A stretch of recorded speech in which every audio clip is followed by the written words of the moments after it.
Hi guys.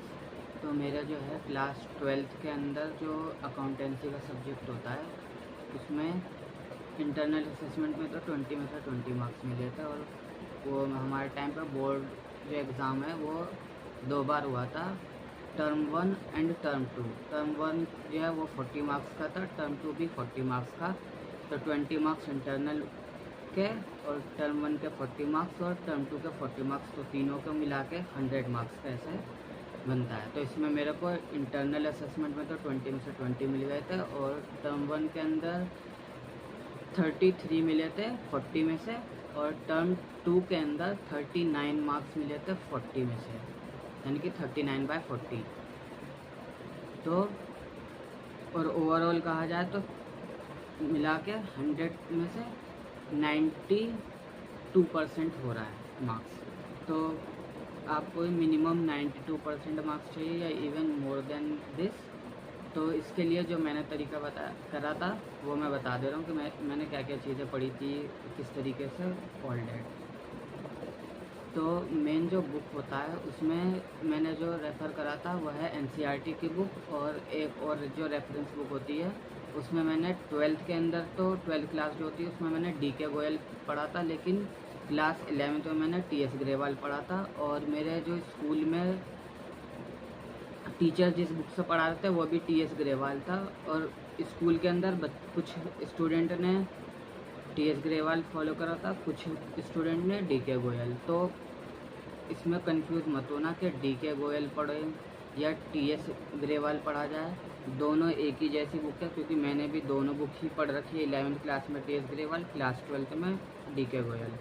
तो बुकें एक ही जैसी हैं और रिज़ल्ट भी एक ही जैसा आ जाता है, दोनों का कंटेंट एक ही जैसा रहता है, कॉन्सेप्ट एक ही जैसे रहते हैं। तो दोनों में से कोई भी बुक जो रेफरेंस है उसमें से, रेफरेंस बुक में से इन दोनों बुक में से कोई सी भी ले सकते हैं, TS ग्रेवाल या DK गोयल। और NCERT तो मस्ट है, वो तो पढ़नी है। बाकी इसके अलावा जो है मेन आ जाता है कि बुक तो ये है, लेकिन डायरेक्ट बुक से अकाउंट समझ नहीं आती डेफिनेटली, क्योंकि यहाँ पे कॉन्सेप्ट्स को समझना इम्पोर्टेंट होता है। तो इसके लिए मैंने जो है, क्योंकि मैंने स्कूल ऑफ एक्सेलेंस कालका जी से पढ़ा तो क्लास 12, तो इसलिए उसके अंदर जो टीचर्स थे काफ़ी ज़्यादा अच्छे पढ़ाते थे, तो इसलिए मेरे को ज़्यादा कोई कोचिंग की वैसे ज़रूरत नहीं पड़ी थी, इसलिए मैंने अलग से कोई कोचिंग नहीं लिया था। वहीं से मेरा स्कूल से कॉन्सेप्ट क्लियर हो रहा था मेरा काफ़ी अच्छे से। और फिर भी रिवीजन के टाइम पे या बाय चांस में कोई अगर क्लास मिस कर गया किसी भी रीज़न से, तो यूट्यूब पे मैं देख लेता था कोई भी वीडियोस, उससे भी चीज़ें समझ में आ जाती थी।